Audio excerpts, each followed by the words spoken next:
Little update on the Remington R1 Enhanced. Got some issues with it. This happens. You know, I'm almost used to this by now with the firearms industry. I don't know if they're just trying to make these guns too fast or what. The trigger's not resetting right.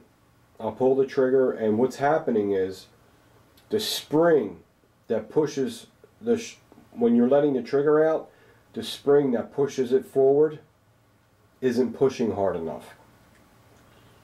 So when I'm letting the trigger out, sometimes it don't reset because it's not coming out, it doesn't push it out far enough.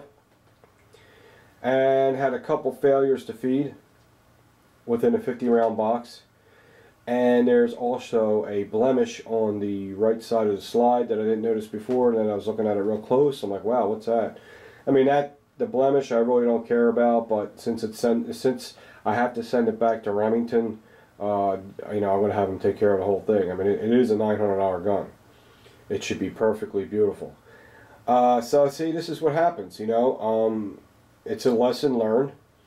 I'm still not sorry that my friend bought my other Remington R1 Enhanced, which runs perfect, because I wanted this one because I wanted a beautiful stainless 1911, because I didn't own a beautiful stainless 1911 right now, and this is the most beautiful one I've seen.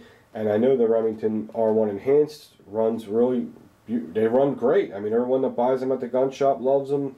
Everyone I know that has one loves them. But I must have got one that was just you know, someone had a bad day, and I'm upset. I'm not as usually upset as I usually get. Usually I go on a rant and get really all pissed off, but that doesn't help acting like that. It really doesn't. The good side of it is Remington's customer service. The first guy I talked to was really extra nice to me.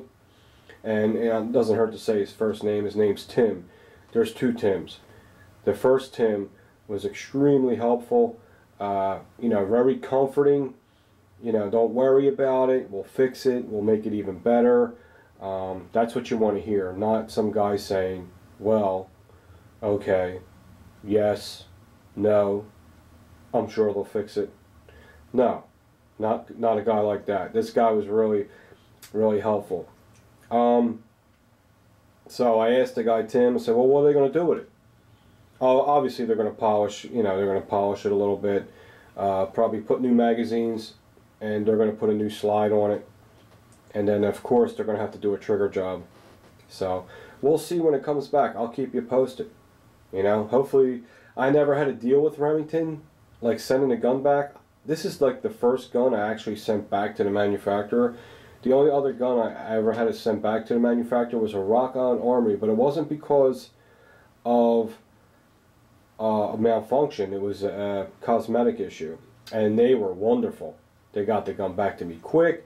They went the extra mile. They really fine-tuned it for me and everything. I don't know if Remington's going to do all that. I hope they do. We'll see what happens.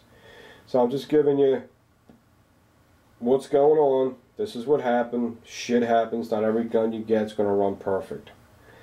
So I'm disappointed. What can I say? I will keep you updated on everything. In the meantime, we will continue to shoot other guns. I want to get my Glock 21 to the range. I want to get my HK USP to the range. And of course, I want to get my Kel-Tec KSG to the range again and again and again to show that it is a awesome combat shotgun. I'm loving that thing. So we got things to keep us occupied until this gets back, and then hopefully maybe the gun will be even better than I got it when it was new. It'll be refined and fine-tuned. I hope. I'll let you know what kind of job they do. I'll see you guys soon.